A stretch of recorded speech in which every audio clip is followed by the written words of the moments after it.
Hello guys, good evening. Meron ako nakalimutan.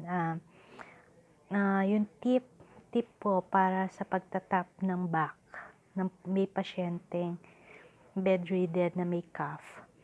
Ang tamang position po ng hand nyo dapat is nakaganyan, para naka-curve siya. So, yan po yung tamang position. Pag tinap nyo po siya dito sa back, kailangan ganyan ang tunog. May parang air siya. Ganyan po. So, pag pinukpok nyo po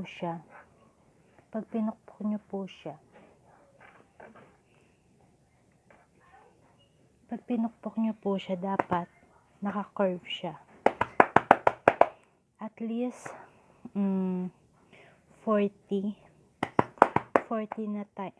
times.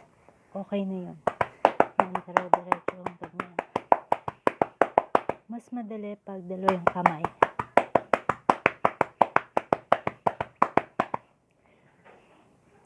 Meron naman po minsan silang pinapagamit na para siyang soft na plastic para pampokpok sa likod. Pero hindi ko kasi ginagamit yun. Nahirapan kasi ako. So, pwede na yung kamay. Ganyan.